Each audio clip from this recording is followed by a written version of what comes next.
Bonjour à toutes et à tous, bienvenue dans Cinécast. Salut Thibaut. Salut Guillaume. Cinécast, c'est l'émission qui vous fait découvrir les dernières sorties cinéma et streaming. Et aujourd'hui, on va vous parler de Rosebush Pruning, un film dont on va parler. Voilà. En tout cas, avant qu'on parle de ce film-là, pensez à vous abonner au podcast sur la plateforme de votre choix, à liker la vidéo si vous êtes sur YouTube, ou à laisser un commentaire sur votre application de podcast favorite. C'est un film réalisé par Karim Henouz avec Riley Keough, Callum Turner, peut-être le prochain James Bond, on ne sait pas. Ouais, Elle Fanning, Jamie Bell, Pamela Anderson, Tracy Letts. Il y a combien de gens dans ce film? un casting 5 étoiles. C'est Full House en tout cas. Ah là, Pour ce drame, ça parle de quoi? Ce film, ça parle de Jack, Ed, Anna et Robert qui sont frères et sœurs et ont hérité d'une immense fortune. Ils mènent une vie d'oisiveté dans une villa espagnole lorsque Jack souhaite s'installer avec sa petite amie et que Ed découvre la vérité sur la mort de leur mère. Le tissu familial commence à se déliter. Déliter, j'ai bien lu. Je propose qu'on regarde tout de suite un petit extrait de la bande-annonce. People are roses. Families are rose bushes. Rose bushes. Pruning. We all inherited lots of money after mom died. We're all lazy, mediocre, vapid, egotists. All of us, except for my brother Jack.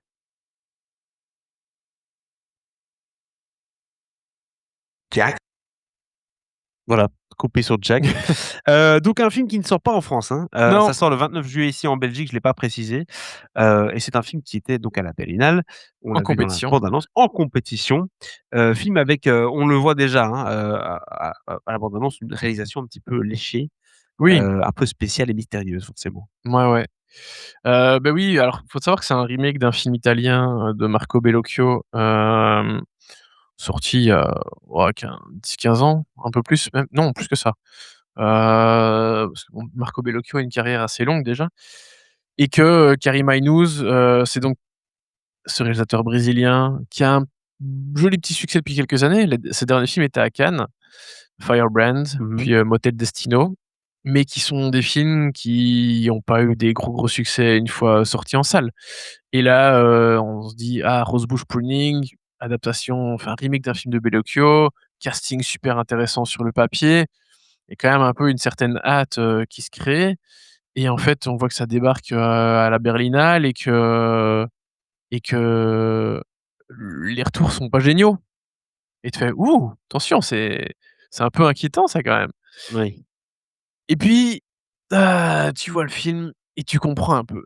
On a vraiment cette histoire de famille avec, enfin, c'est vraiment des riches qui vivent, à l'écart, qui vivent un peu dans leur bulle et ils sont tous un peu pareils sauf il y a ce Jack qui est un peu différent, tu vois? Et a qui n'évolue pas dans la sphère familiale de la même façon que les autres, tu vois? Et donc, tu vois, tu parles de mise en scène, un peu léchée. On est dans ce côté un peu luxueux, ces gens qui sont déconnectés de Mmh. la vie réelle. Hem Et donc quand tu vois le casting, dont on vient de parler, tu imagines déjà bien, le côté, très poche, très, on Oui, va un oui, peu exagérer le comme sur truc, soi. tu vois? Callum Turner, que j'aime plutôt bien, mais, il a un petit côté arrogant comme ça, Mmh. il peut avoir un petit côté arrogant, pardon, je pense pas qu'il soit quelqu'un d'arrogant comme ça, voilà, mais, qui peut bien correspondre à une famille riche, tu vois? Tracy Letts, pareil, il joue le patriarche, le daron, Ouais. très gentil, j'adore Tracy Letts, c'est clairement un de mes acteurs préférés dans sa génération. Heu, Pamela Anderson, Riley Keough, tu vois? Tout ça, c'est des gens, ça fonctionne en tant que famille très poche, déconnectée et tout. Ouais. Jamie Bell aussi, la gueule un peu, bah, du coup, c'est lui qui joue Jack. Oui.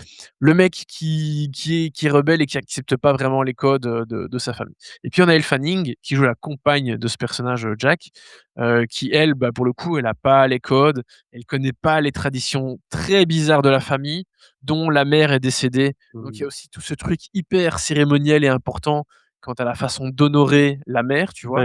Ouais. Donc on a une histoire familiale qui est très importante, mais qui est aussi très étrange, très originale. Hem Et je pense que c'est une atmosphère avec le côté un petit peu surjeu quand même des comédiens, et qui va un peu décontenancer. Parce qu'en fait, le film, c'est une satire pour faire simple, hein, on n'a pas vraiment le côté lutte des classes, mais ça veut un peu se moquer des riches et cetera. Mais le problème, c'est que ça devient vite superficiel. En fait, j'ai l'impression que, High il rentre jamais vraiment, en profondeur Mmh. et c'est dommage parce que, je pense que le matériau de base est assez intéressant et que quand tu arrives quand même à créer une atmosphère particulière, que tu arrives à donner des indications, parce que tu vois des indications de jeu. Tu vois, moi, le surjeu un petit peu des comédiens dans ce truc, pour appuyer un certain propos, ça ne me dérange pas forcément, tu Ouais. vois? Mais il faut que le propos soit un peu plus profond que juste faire une coquille, donner des apparences de: «Ah, c'est la famille de riches, machin», tu vois? Il faut qu'il y ait quand même un fond derrière et je trouve que, heu, j'ai l'impression qu'il est plus là, High pour choquer et marquer le spectateur que vraiment raconter une histoire avec un fond social un peu plus intéressant et moins superficiel que ça ne l'est réellement, tu vois? Ouais, tout à fait. Je vois ce que tu veux dire et donc c'est, assez intéressant même si ça peut vite faire désordonner tout ça. Bah oui, ouais, ouais, c'est vraiment ça, c'est hyper bordélique, tu vois? Et tu vois, quand je préparais, l'émission et que je voyais que le film avait pas de distributeur en France, je comprenais Ouais. ça m'a étonné au départ, tu vois? Enfin, avant de voir le film. Ça m'a étonné et puis, en fait, je vois le film et je fais: «Ah oui, OK, en fait, je comprends». Parce que oui, c'est effectivement très, très bordélique. Ça va un peu dans tous les sens, les personnages sont trop exagérés et c'est là le problème. Mmh mh. Dans leur dans leur, présentation, dans leur développement, parce que je l'ai dit, la façon de les jouer me dérange pas tant que ça, mais il y a un truc où on sent qu'il y a un fil rouge, on sent qu'il y a une idée, on sent qu'il y a quelque chose, mais que, ça manque un peu d'uniformité et de profondeur dont je parlais. Donc voilà, je vois le film, je me dis: «Ah merde, il y a des bonnes idées, mais en fait, qu'est-ce que tu essayes de me dire? Qu'est où est le enfin, où je comprends ce qu'il veut dire, c'est pas ça, mais qu'est-ce que tu as à dire de plus que juste Ouais. cette idée, en fait?» C'est ça. Ouais, clairement. Parce que des images chocs, des moments, il y a plein de choses dont je me souviens du film, hein, et dont je vais me souvenir, je veux dire, tu vois? Notamment la façon dont Tracy Letts se brosse les dents. Voilà, je vous en dis pas plus. Mais OK, super, tu m'as montré une image un peu choc, un peu bizarre, quid? Qu'est-ce que Voilà, tu en fais, quoi, ouais, tu c'est vois? ça. On met des choses en place, mais qui ont pas toujours un intérêt à part juste Non! peut-être te perturber, quoi. Oui et tu vois, moi je quand je vois ça, ça me ça me déçoit parce qu'il y a des cinéastes qui arrivent à déranger, qui arrivent à créer de l'inconfort, mais tout en racontant des choses fortes et je pense à Lanthimos et ça, en fait, j'ai l'impression que c'est Oui. un sous Lanthimos quelque part, tu vois? Je veux être l'Antimos, mais je ne le suis pas, Ouais entre guillemets. et par contre, c'est clairement pas le style enfin, clairement pas le style de Karim Aynouz. J'en sais rien parce que Motel Destino, il y avait déjà un petit truc un peu dérangeant, particulier, mais non, en fait, je comprends pas trop ce qu'il essaye de nous raconter, parce que même c'est pas spécialement drôle. Un petit peu parce que voilà, on est dans une satire, il y a quelque Ouais. chose, quand même, à ce niveau-là, mais voilà, j'ai l'impression que c'est un film qui met des bribes, de plein d'éléments, mais qui en fait pas grand-chose, à part, sur la forme, quoi. Mais c'est pas suffisant à mon sens. Du coup, un petit échec quand même, Ouais, déception. Ce film, quelle note tu lui donnes, Thibaut? bah, je donne 1 étoile parce que pour le coup, c'est bien, bien raté, quoi. Voilà, 1 étoile pour ce Rosebush Pruning qui sort qu'en Belgique, du coup, le 29 juillet au cinéma. Ouais, Dites-nous dans les commentaires, hein, si vous avez vu le film en Belgique ou ailleurs.